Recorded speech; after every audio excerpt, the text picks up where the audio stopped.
Baruch atah Adonai Eloheinu melech haolam shehakol v'orei. Chaim. Welcome, folks.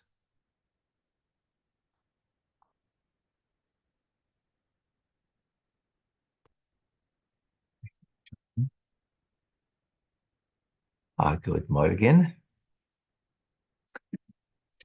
We continue with our Maimer Hasidic discourse. From Isaiah, we had the verse that the Jewish people are asking of God to be like a brother. And Rashi says, like Yosef was a brother to his brothers that sold him, that he was forgiving, comforting. The Medrash says, like Yosef was to Binyamin. Difference being, one went through pain to come to comfort and forgiveness, and one, there was no pain. Was no pain.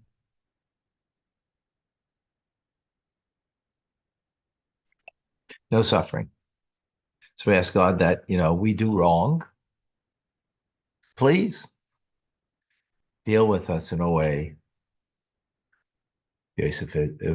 as Yosef did, either with the rest of his brothers sold him into slavery, or to the brother Binyamin, that there was no pain at all.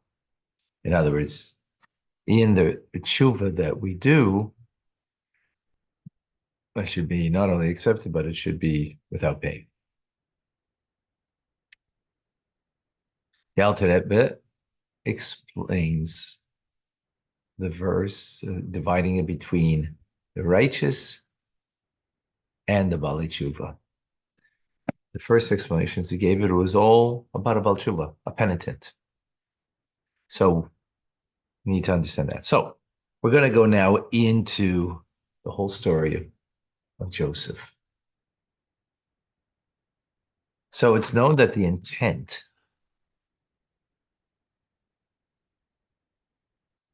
this is from the Alter Rebbe, based on the Alter Rebbe's teachings,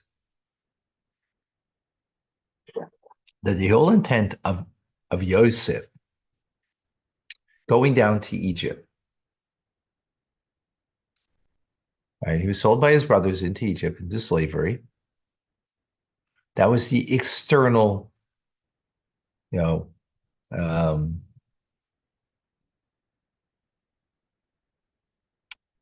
manifestation of it. That's not the internal intent. And when we say internal intent, we don't mean the brothers, why they did it. That they did it because of jealousy.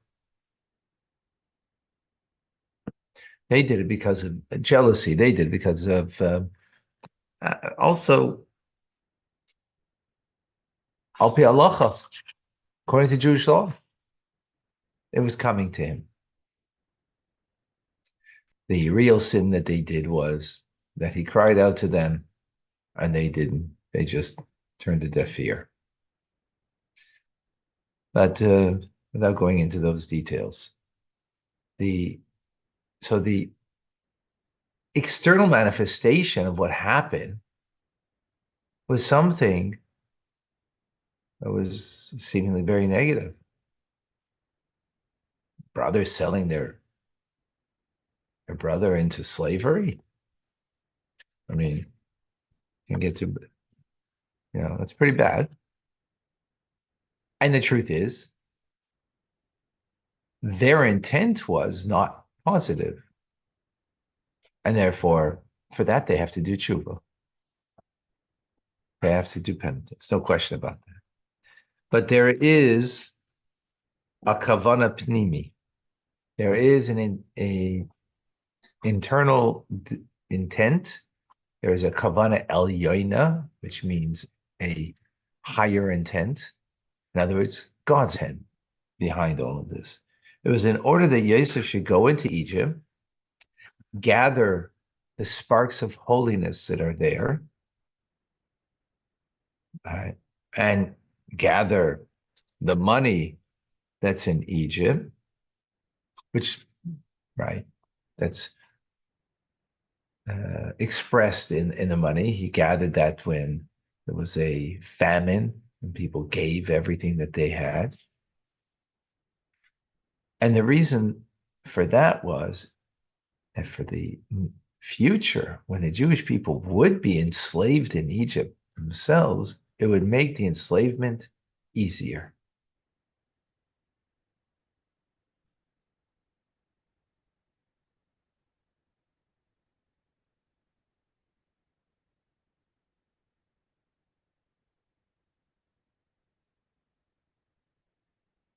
So on the surface, you know, the reason why the Jews went into exile into Egypt is because of Yosef. He was sold into slavery. Eventually, he becomes the second in command.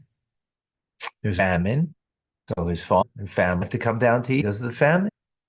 So it's all because of that story. That's how the Jews get ultimately enslaved in Egypt. But that's all very superficial. That's all the storyline. That's not the intent. That's not what's behind here. God who, guides every footstep and everything that happens is, um, resulting in the divine providence. This is all divine providence. This is all directed from above. Yes, we're the players over here that make choices. And for those choices, we're responsible. Absolutely. But it's all directed from above. Now, for Yosef to go down into Egypt and to make it easier for the Jews, even though it was not so simple, not so easy, right? It wasn't a picnic, the slavery in Egypt, but it was easier because of him, which is just that alone is a phenomenal statement. One individual, one great individual, not only has an effect in his generation as he was the second in command, but he has an effect for future generations. That the generation of the Jews in slavery, that he helped to make it easier. Now, how do we understand that? In the narrative, if you recall, when God makes a covenant with Abraham, with Avram Avinu, he tells him, I'm making a covenant with you, and the land of Israel is going to be yours and to your people. Wow. Pretty amazing.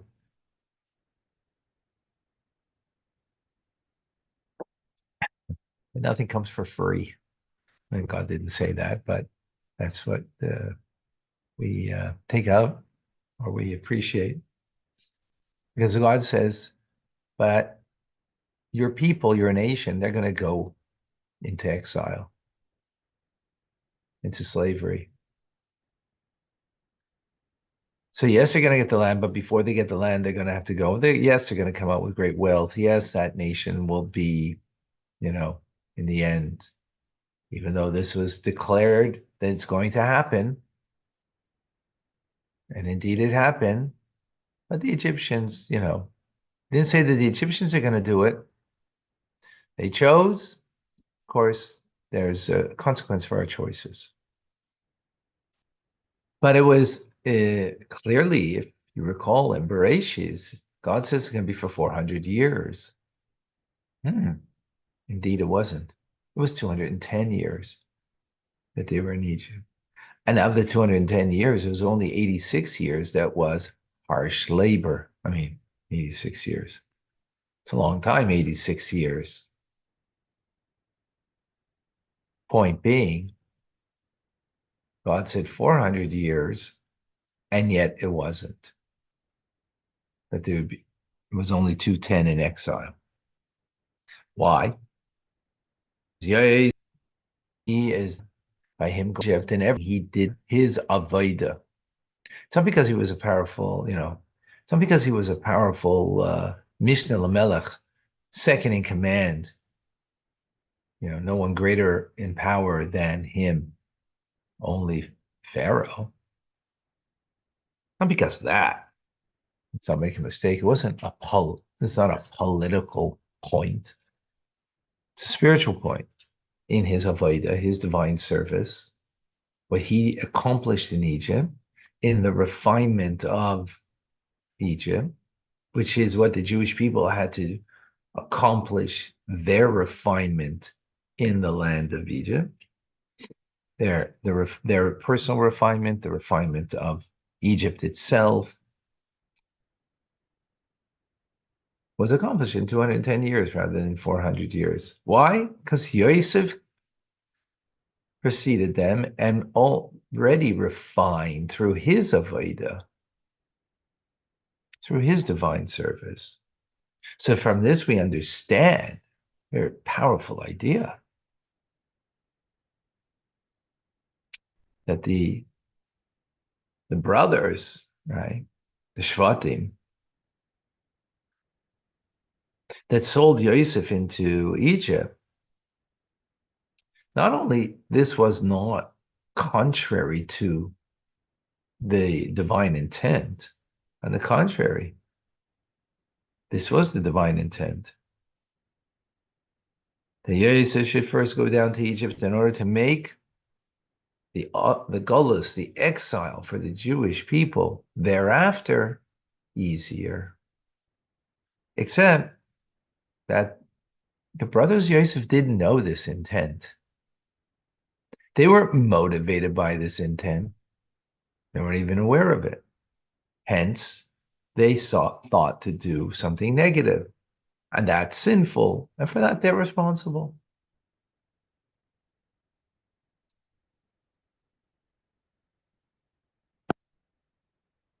Now,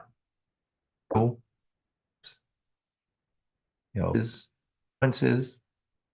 So they went through a difficult time with the whole story, the whole narrative of Yosef and his brothers.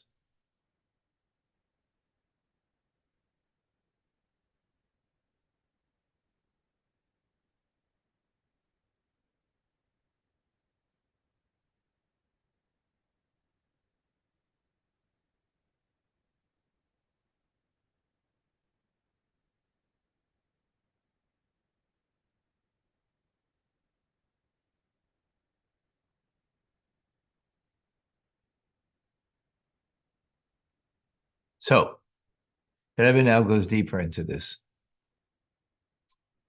Into this point. And seemingly, this idea that the brothers sold Yosef to Egypt was the divine intent.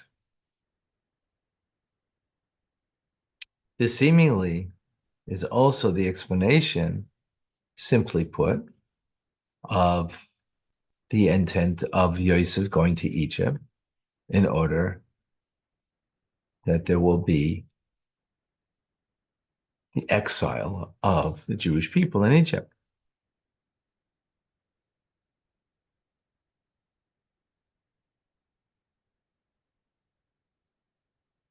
As our sages say in the Talmud,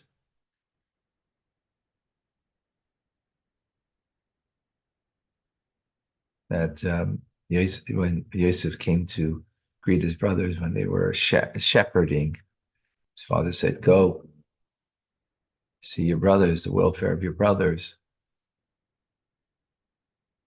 So the verse says that he sent him the Emek Hebron, from the depths of Hebron, valleys of Hebron.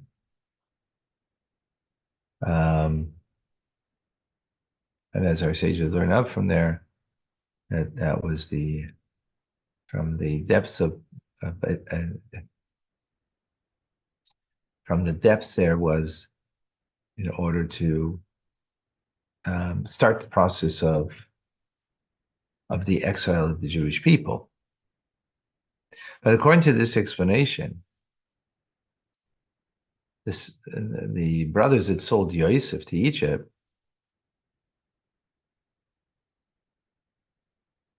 they caused, they caused something negative, right? Because that's what began the process of the Jewish people being in exile.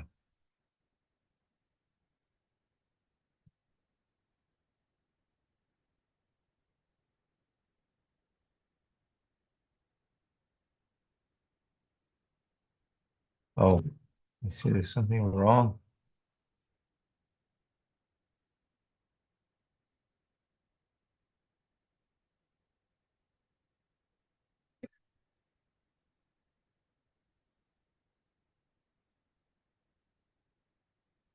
Okay, we're going to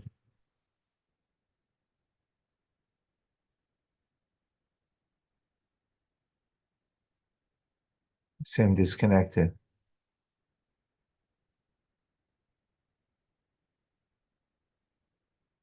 I say I am disconnected, but why would I be disconnected?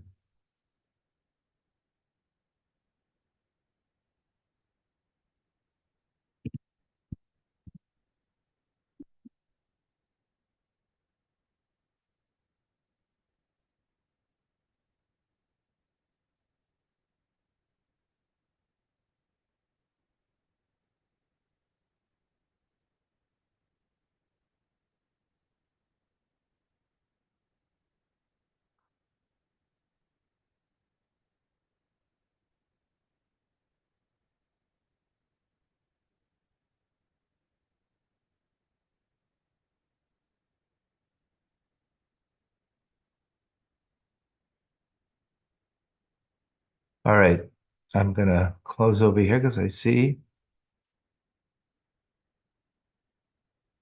oh, everything is good on Zoom. Yes. Okay, so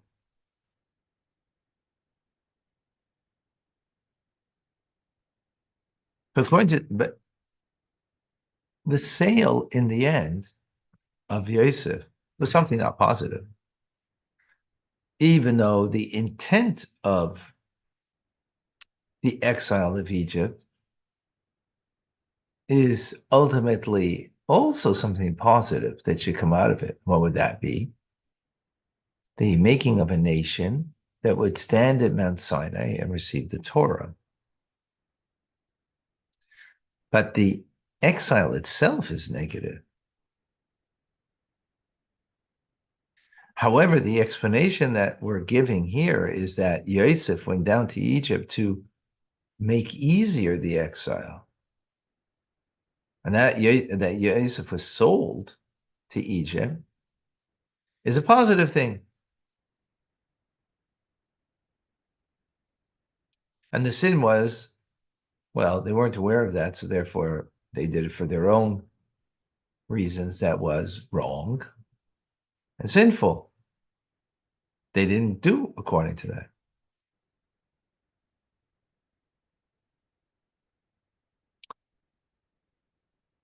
So we're saying that to make it easier means it's a positive thing. Yeah, but in the end, he's going down into